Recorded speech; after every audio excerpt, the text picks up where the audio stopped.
चुड़ैल। गोरखपुर नाम का एक गांव हुआ करता था। उस गांव में ज्यादा लोग नहीं रहते थे। उस गांव में एक गर्भवती विधवा औरत रहती थी। उस औरत का नाम कमला था।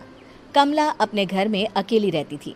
उसके पति की सारी जायदाद उसके नाम हो गई थी, पर सभी गांव वाले उस औरत को मनहूस औरत समझा करते थे और सभी उससे नफरत किया करते थे। एक बार कमला राशन की दुकान पर खाने का सामान खरीदने जाती है। भैया जी, जरा 1 किलो दाल चावल देना। अरे हाय हाय हाय हाय हाय हाय! अरे मनहूस औरत, मेरी दुकान में अपशुगन करवाने आ गई क्या? हैं? चल जा यहाँ से, मैं कुछ नहीं देने वाला हूँ तुझे। भाग भाग यहाँ से, चल जा, निकल। भैया जी, ऐसा मत कहिए, मैं गर्भवती हूँ, मुझे खाने की बहुत जरूरत है, मुझे खाना दे दीजिए। दुकानदार कमला को वहां से धक्के मारकर भगा देता है। तभी कमला रोते रोते उस गांव के किन्नरों के इलाके में आ जाती है। गांव वाले किन्नरों को उसी इलाके में रखा करते थे, क्योंकि वो लोग किन्नरों को पसंद नहीं करते थे और उनके इलाके में रहने से मना करते थे। तो किन्नरों ने उसी गांव में अपना एक इलाका बना लिया था।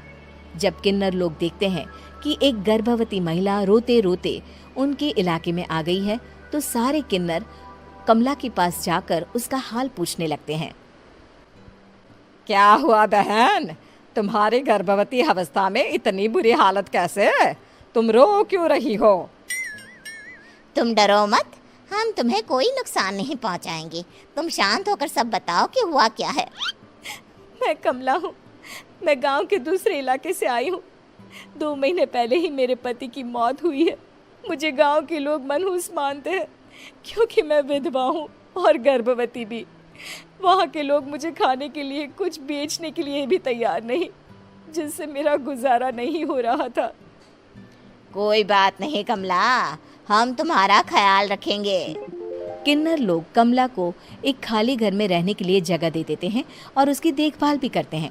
कुछ ही महीने बाद कमला अपने बच्चे को जन्म देती है, पर अफसोस, कमला बच्चे को जन्म देते ही अपनी जान गंवा देती है।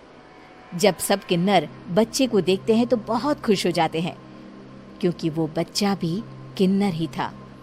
कमला ने एक किन्नर बच्चे को जन्म दिया था। अब इस बच्चे की देखभाल कौन करेगा? हम तो इस बच्चे को गांव के दूसरे इलाके में भी नहीं भेज सकते। और तो क्या हुआ, इस बच्चे की माँ नहीं रही तो हम इसे पालेंगे। अब ये हमारे इलाके में रहेगा, हमारे साथ रहेगा।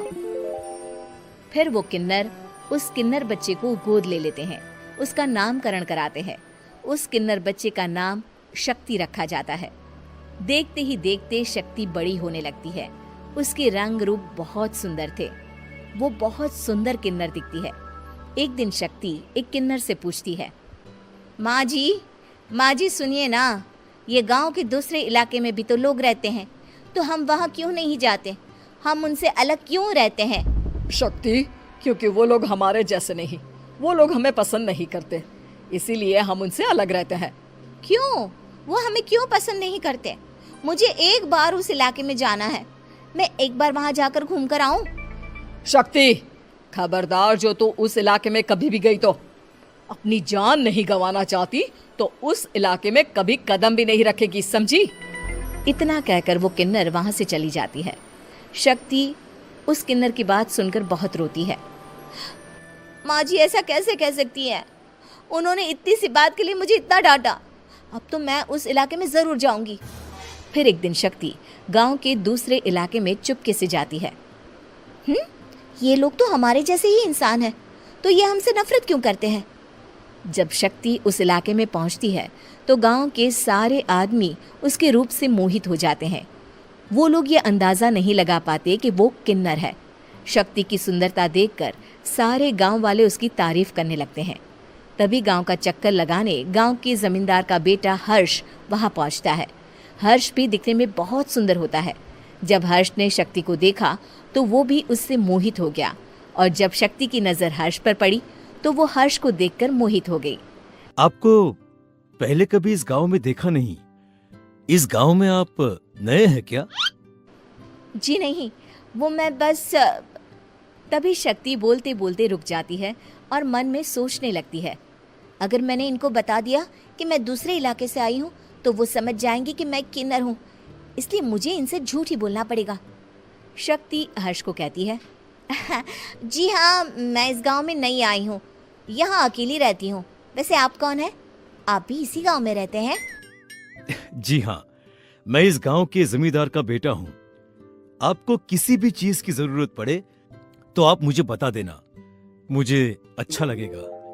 ऐसे ही शक्ति और हर्ष एक दूसरे से रोज मिलने लगते। वो दोनों अपने प्यार का इजहार करने एक दूसरे से मिलने जाते हैं। तभी शक्ति का पीछा करते करते एक किन्नर वहां आ जाती है। शक्ति, शक्ति, मैं तुमसे बहुत प्यार करता हूँ। मैं तुमसे शादी करना चाहता हूँ। क्या तुम मुझसे शादी करोगी? हाँ हर्ष, मैं तुमसे शादी करूंगी, पर मैं तुमको अपने बारे में एक सच्चाई बताना चाहती हूँ जो मैंने तुमसे छुपा कर रखी है। तभी उनके बीच में ही वो किन्नर आ जाती है। शक्ति, तेरी हिम्मत कैसे हुई ऐसा करने की? वो किन्नर शक्ति को खींचकर गांव के जमींदार के पास ले जाती है। हर्ष भी वहां शक्ति को बचाने के लिए पहुंच जाता है। जमींदार शक्ति और हर्ष के प्यार के बारे में सुनकर गुस्से में आ जाता है और शक्ति को गांव के बाहर निकालने की सजा देता है। शक्ति ये बात सहन नहीं कर पाती और कुएं में कूदकर अपनी जान दे देती है। जमींदार हर्ष की शादी गांव की एक लड़की से करवा देता है, पर हर्ष इस शादी से खुश नहीं होता। शक्ति अपना बदला लेने के लिए मरने के बाद किन्नर चुड़ैल बन जाती है।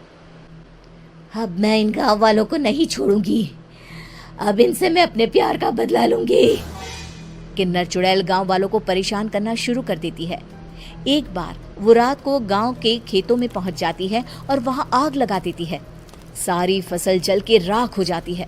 जब एक आदमी रात को उठकर देखता है कि खेत में आग लग गई है तो वो वहां पहुंच जाता है। वो देखता है कि खेतों के बीचों बीच एक किन्नर चुड़ैल खड़ी है और वहां खड़े होकर ताली बजा रही है।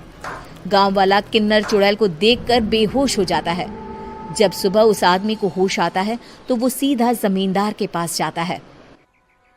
अरे जमींदार साहब, अरे वो किन्नर चुड़ैल ने मेरी सारी फसल जला दी। अब मैं क्या करूंगा? क्या होगा मेरा? जमींदार चुड़ैल किन्नर का नाम सुनते ही सब कुछ समझ जाता है। अब वो बहुत डर जाता है। उसी रात को जब जमींदार डर के मारे अपने कमरे में सो नहीं पाता, तभी वहां अचानक से किन्नर चुड़ैल आ जाती है। किन्नर चुड़ैल जोर जोर से जमींदार के आगे खड़ी होकर हंसने लगती है और ताली बजाने लगती है। जमींदार उस डरावनी किन्नर चुड़ैल को देखकर बहुत डर जाता है। तूने मेरे साथ बहुत बुरा किया, अब मैं तुझे जान से मार दूंगी। नहीं नहीं नहीं नहीं नहीं, मुझे माफ कर दो, मुझे मत मारो। मैं कभी ऐसा दोबारा नहीं करूंगा। अब तुम जो बोलोगी वही मैं करूंगा। ठीक है, मैं चाहती हूँ कि किन्नर इलाका गांव के इलाके से जुड़े और गांव का कोई भी आदमी किन्नर समाज से द्वेष ना करे, उससे नफरत ना करे, नहीं तो मैं सारे गांव को मार दूंगी। और तुम गांव में एक नया कानून बनाओ कि अगर किसी ने भी किन्नर समाज को हानि पहुंचाने की कोशिश भी करी या इनसे भेदभाव करने की भी कोशिश करी तो उनको कड़ी से कड़ी सजा मिलेगी। हाँ हाँ हाँ हाँ, मैं ऐसा ही करूंगा। तुम जो बोलोगी वो मैं करूंगा, पर मुझे जाने दो प्लीज। तब वो किन्नर चुड़ैल वहां से चली जाती है। गांव का जमींदार किन्नर चुड़ैल का कहा मानते हुए दोनों इलाकों को एक कर देता है और नया कानून भी लागू कर देता है। तब से वहां किन्नर समाज और बाकी गांव वाले शांतिपूर्वक रहने